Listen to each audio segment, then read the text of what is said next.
जय जगन्नाथ। आज भिडियो आम जाना चलित वर्ष केवे पड़ुछि अक्षय तृतीया और सुना रूप किणार शुभ मुहूर्त कौन रही से विषय चलतु जाना और ए विषय जानापी आप भिडियोटी को शेष जाए निश्चित रूप देखूँ। सुना और रूपा भली मूल्यवान जिनस किणापी अक्षय तृतीया को बहुत विशेष बोली विवेचना करा जाए। यही दिन किणा जाइथिबा अनेक जिनिस आमको बहुत शुभ फल दे थाए। ताहले आसंतु जानिबा ए वर्ष 2025 रे आमर अक्षय तृतीया केबे पड़ुछि एवं सुना रूपा किनिया पे शुभ मुहूर्त कौन रहुछि। अक्षय तृतीया दिन जो जिनस किणा जाए सेटा घर पे बहुत शुभ संकेत आनी थाए। देखो आम सब सब जिनस किण किंतु केते जिनस किणले आम पे बहुत भल होता है, केते जिनस किणले आम पे किछि खराब मध्य आम पे होता है। किंतु किछि जिनस आमर एमतिका अछि जोटा को आम को समय रे किणले सेटा आम पे बहुत माने आम पे भल होता है, आमर घर पे मध्य बहुत उन्नतिकर होता है।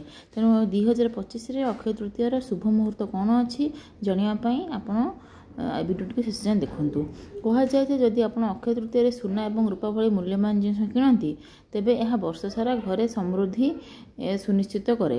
एपरी परिस्थिति आसतु जाना यही वर्ष अक्षय तृतीया केबे पड़ुछि एवं सुना और रूपा किणार शुभ समय केबे रहुछि एवं विशेष शुभ योग कौ समय रहुछि से विषय आम जानिबा।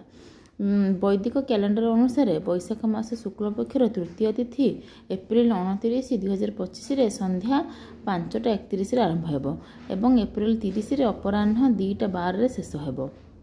सनातन धर्म रे उदय तिथि स्वीकृति प्राप्त माने सूर्य उदय पर ही आम कामटा करे एक कहुई। तेणु अक्षय तृतीया पर्व 30 एप्रिल पालन करा जिवो। बर्तमान आसतु जानिबा अक्षय तृतीया पूजा शुभ समय कौन रोचे।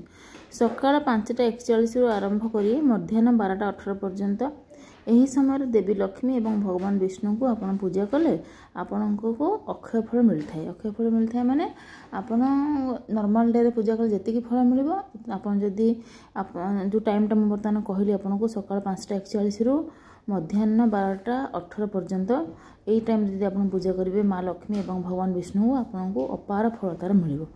तापर सुना किणवार शुभ समय चलते जाना। सुना किणवार शुभ समय हूँ 29 एप्रिल संध्यारू 30 एप्रिल अपराह्न पर्यंत। विशेषकर 30 एप्रिल सकाळ 5:41 अपराह्न 2:12 पर्यंत यही समय देवी लक्ष्मी और कुबेर देव पूजा करने द्वारा धन और सौभाग्य वृद्धि होता है। बर्तमान आप चलन जाना अक्षय तृतीय शुभ योग दृष्टि कौन रही। तेबे आसंतु यह विषय जाना शुभ योग सृष्टि अक्षय तृतीय को टाइम रोचे। शोभन योग होची आमर 30 एप्रिल दिन 12:02 पर्यंत अच्छी सूर्य उदय पर। यही वर्ष सर्वार्थ सिद्धि योग अच्छी यही 30 एप्रिल दिन।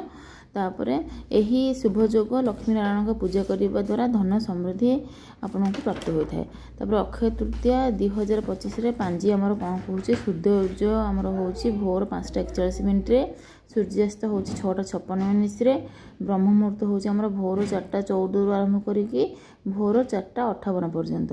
विजय मुहूर्त आमर हूँ अपराह्न 2:31 आरंभ करी अपराह्न 3:24 पर्यंत। आ गोधूली मुहूर्त हूँ आमर संध्या 6:55 आरंभ कर संध्या 7:16 पर्यंत। निश्चिता मुहूर्त हूँ राति 11:57 राति 12:40 पर्यंत।